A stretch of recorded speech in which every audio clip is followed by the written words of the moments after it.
Hey everyone, this is Advocate Farheen Ansari and welcome back to the channel. Well, आज के इस video lecture में we shall continue to understand the further concepts of torts. इसके पहले के video में we understood कि torts की मीनिंग क्या है एंड उसका डेफिनेशन क्या है. आज के इस वीडियो लेक्चर में we shall understand कि किसी भी एक्शन को टॉर्ट बनाने के लिए उसमें क्या एलिमेंट्स होने चाहिए.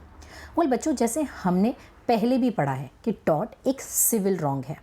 अब अगर किसी के साथ सिविल रॉन्ग हुआ है and he wants to prove that tort has been committed, so there are 3 conditions that he has to prove. अगर ये 3 कंडीशंस वो प्रूव नहीं कर पाया तो उसे कोई रेमेडी या कॉम्पेंसेशन ग्रांट नहीं की जाएगी. अब वो 3 कंडीशंस या 3 एलिमेंट्स क्या है? Number 1, he has to prove कि एक रॉन्गफुल एक्ट कमिट हुआ है. नंबर 2, उसे ये प्रूव करना पड़ेगा कि उसके रॉन्गफुल एक्ट कमिट होने की वजह से there is a legal damage. And number 3, remedy के तौर पे he can ask compensation. Let's understand this in detail. Now, सबसे पहला condition to constitute a tort is that कि एक रॉन्गफुल एक्ट कमिट हुआ होना चाहिए. इस रॉन्गफुल एक्ट से किसी इंडिविजुअल के पब्लिक या प्राइवेट राइट्स अफेक्ट हुए होने चाहिए. एग्जाम्पल, आप किसी की प्रॉपर्टी में हो और उस पर्सन के परमिशन के बिना आप उस प्रॉपर्टी में घुस गए. अब ये एक रॉन्गफुल एक्ट है because it violates that other person's right of property. उसी तरह you hit a person walking on the road while you are driving the car. Again एक रॉन्गफुल एक्ट कमिट हुआ है बिकॉज आपने सामने वाले के राइट टू सेफ्टी को अफेक्ट किया है. अब बच्चों, यहाँ एक पॉइंट है समझने वाला. टॉर्ट को प्रूव करने के लिए there must be a wrongful act. ये तो सही है. अब ये एक्ट या तो आपने कुछ करके कमिट किया है जिसे कमीशन ऑफ एन एक्ट कहते हैं, या फिर कुछ नहीं करके भी आपने एक रॉन्गफुल एक्ट कमिट किया है जिसे ओमिशन ऑफ एन एक्ट कहते हैं. Let's understand this by way of an example.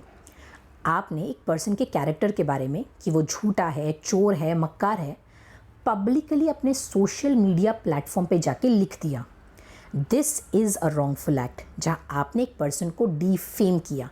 This is a commission of act, यानी wrongful एक्ट हुआ because you committed that act.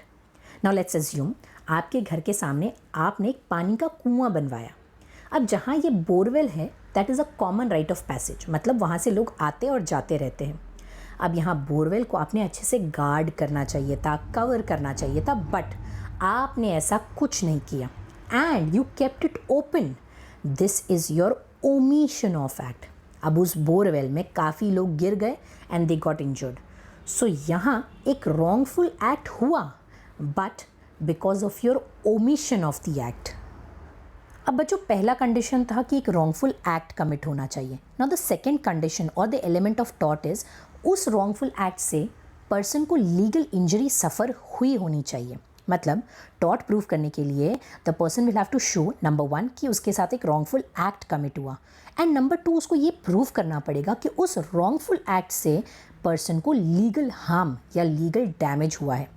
C, tort का मतलब रॉन्ग है बट हर रॉन्गफुल एक्ट टॉर्ट नहीं होता है.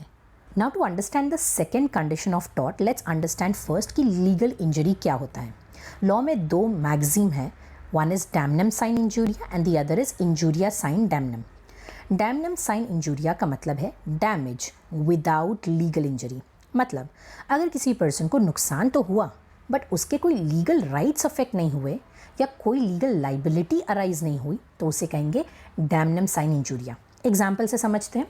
मान लो मैं किराना स्टोर चलाती हूँ. 10 साल पुरानी एक दुकान है जिसमें मैं बहुत सालों से वहाँ सामान बेच रही हूँ. अब वहाँ मेरा कोई कंपटीशन तो नहीं है, तो हर कोई मुझी से आके सामान खरीदता है. मैं मनमर्जी का रेट भी लगा लेती हूँ.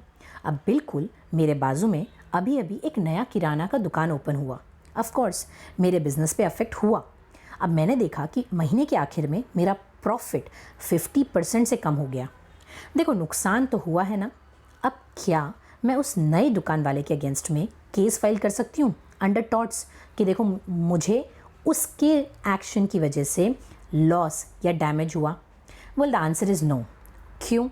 बिकॉज नुकसान हुआ है बट कोई लीगल राइट्स मेरे अफेक्ट नहीं हुए हैं. This is damage without injury, डैमनम साइन इंजूरिया. यही instance was covered in the landmark case of Gloucester grammar school. जहां डिफेंडेंट ने एक नया स्कूल ओपन किया next to plaintiff school and started giving better education and facilities and low fees. अब बहुत से बच्चों के पेरेंट्स ने प्लेंटिव की स्कूल से बच्चों को निकाल कर डिफेंडेंट की स्कूल में एडमिशन करवा दिया।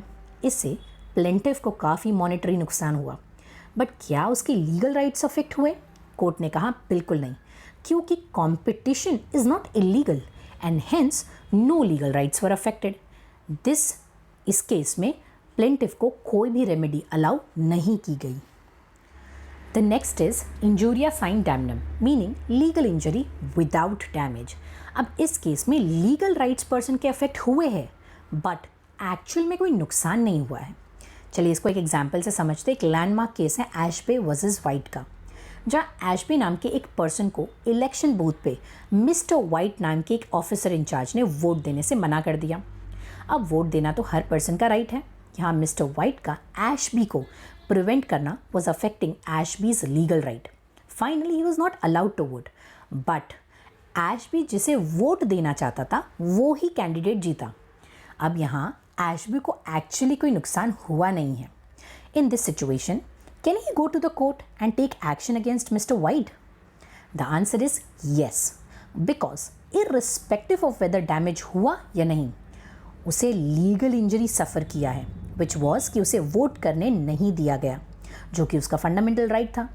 Hence in spite no damage he can take action. इस प्रिंसिपल को कहते हैं injuria sine damnum, meaning legal injury without damage. अब बच्चों यहाँ तक तो हम समझ गए हैं कि टॉर्ट प्रूव करने के लिए एक पर्सन को ये प्रूव करना पड़ेगा कि उसके साथ एक रॉन्गफुल एक्ट कमिट हुआ है एंड जो रॉन्गफुल एक्ट हुआ है उस वजह से उसने लीगल इंजरी सफ़र हुआ है। The last condition under tort is that there must be a legal remedy. बच्चों लॉ का बेसिक रूल है यूबिजुस एबी रेमेडियम, मीनिंग जहाँ राइट्स है वहाँ रेमेडी भी होना चाहिए। और सही बात है, क्या ही फ़ायदा ऐसे राइट्स का जिसके इन्फ्रिंज होने पे मुझे कोई रेमेडी ना दी जाए। अब टॉर्ट की बात की जाए तो टॉर्ट में भी there are different ways of granting remedy. जैसे नंबर 1 अनलिक्विडेटेड डैमेजेस, मतलब कॉम्पेंसेशन जो कि प्री डिटरमाइंड नहीं हुआ था बिटवीन द पार्टीज़। इस केस में कोर्ट डिसाइड करेगा कि क्या amount defendant should pay to the plaintiff. Next is injunction, which is an order of the court to ask someone to do something or stop doing something। यहाँ court compensation के बदले order of injunction पास करता है for someone जो उसे करना चाहिए था बट उसने नहीं किया। जैसे वो एग्जाम्पल याद करो बोरवेल वाला, उसे कवर करना चाहिए था so that no one he falls, but उसने नहीं किया। इस केस में court will order him to do something and even not to do something. जैसे एक बेकरी ओपन हुई है रेसिडेंशियल प्रीमाइसेस में, जिससे बेकरी के स्मोक की वजह से लोग बीमार पड़ रहे हैं। अब यहाँ ऑर्डर दिया जाएगा उस बेकरी वाले पर्सन को not to emit this amount of smoke in the vicinity. इसे इंजंक्शन कहते हैं। The next is specific restitution of property, जो कि एक टाइप की रेमेडी है which is granted to a person जिसमें उनकी प्रॉपर्टी से उन्हें निकाल दिया गया है without a lawful reason. And lastly self help. अब सेल्फ डिफेंस में आकर अगर कोई रॉन्गफुल एक्ट कमिट हुआ है तो उसे टॉर्ट कंसिडर नहीं किया जाएगा। So बच्चों, this was all about the essential elements of tort. Hope you've understood the same and stay tuned for more updates on this video. Notes on this topic is provided on my Telegram group, of which the link is in the description. Until we meet next time, thank you everyone. Bye-bye.